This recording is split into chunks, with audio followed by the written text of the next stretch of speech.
Yes, a bright light. It was unmistakable. There's a clue there.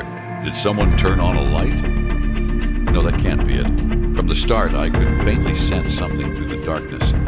If that's the case, then they were blindfolded.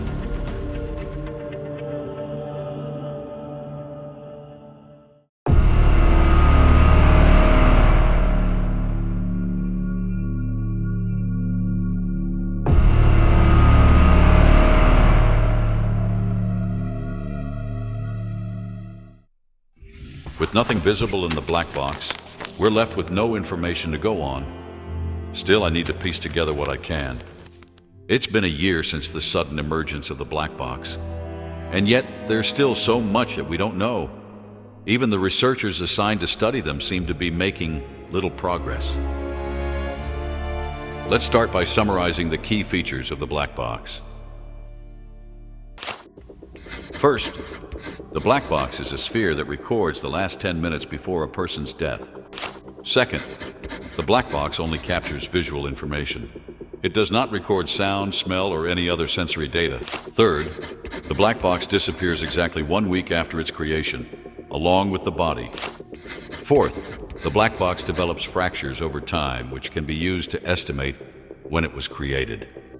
Fifth, when a black box is created, all belongings in the body of the deceased vanish.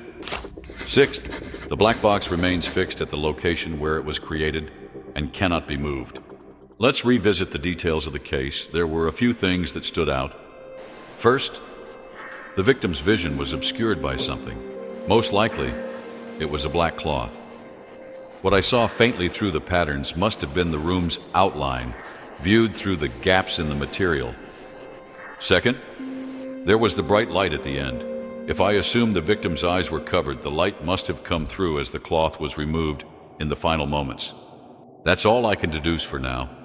The crime scene investigation didn't uncover any leads to identify the perpetrator. But something doesn't sit right. Most people don't know much about the black box. It's not public knowledge. The idea of witnessing someone's death firsthand is too much for most, and its potential for misuse has kept details about it out of the public eye. But the way this was done, it's as if the perpetrator knew exactly how the black box works. And the light at the end, what was that? Did they not know about the precise timing of the 10-minute window? Or was the blindfold removed by the victim's resistance? Deliberately timing the removal of the blindfold seems unlikely. No one would willingly risk exposing themselves like that. This is all I can piece together for now. It's frustrating. I haven't felt this powerless in a long time. Hello, Richard. This is Marcus. We've got a new black box case. Can you assist? Where is it? In the Westlake District. Understood. I'll head there immediately. Richard, glad you're here. Yes, but who is she? That's Mrs. Williams, the victim Emily's mother. Emily had reportedly been suffering from a stalker. She lived alone, but recently asked her mother for help. When Mrs. Williams arrived, the black box had already formed. I see. So, Mrs. Williams made the call to report this? Yes, that's correct. Also, take a look at this. This is Edward Grayson, the prime suspect. Mrs. Williams claims he's the stalker and the one who murdered her daughter. Understood. I'll examine the black box.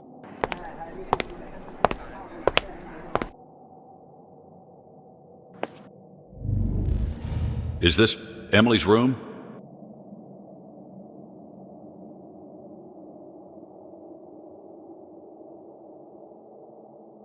That man standing outside the window? It must be Grayson.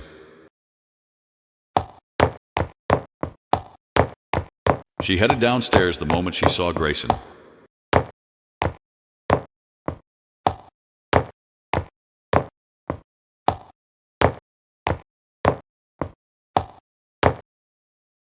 This is the movement of her vision.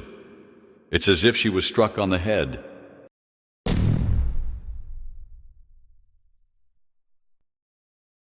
And those feet. Strange. This looks completely different from what Marcus told me. I need to talk to Marcus again. Marcus, did Emily ever report the stalking incidents? No, not a single report. Strange, isn't it? Could she have been too scared? No, that's not it. Edward wasn't stalking Emily. What did you see?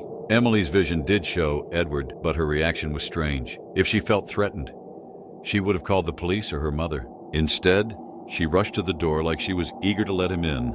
And then, I saw a pedicured foot at the scene. So Edward can be ruled out as a suspect. That means... Thank you, Richard. It seems we've solved the case. I'll speak with her directly. Impressive work, Richard. Hello, Mr. Carter. I'm Emma Warren, a BlackBox researcher. Pleasure to meet you, Dr. Warren. I've heard a lot about you. Investigating these cases in person is invaluable for our research. Progress is slow, but we're doing our best to uncover the mysteries of the black box. I'll help however I can to speed up your work. Excuse me for a moment. Of course. Hello? Hello, this is Detective Raymond. We have a new black box case and need your assistance. Understood, and I'll finish here and head over. Mr. Carter, this one's different. What do you mean? The black box. There's more than one.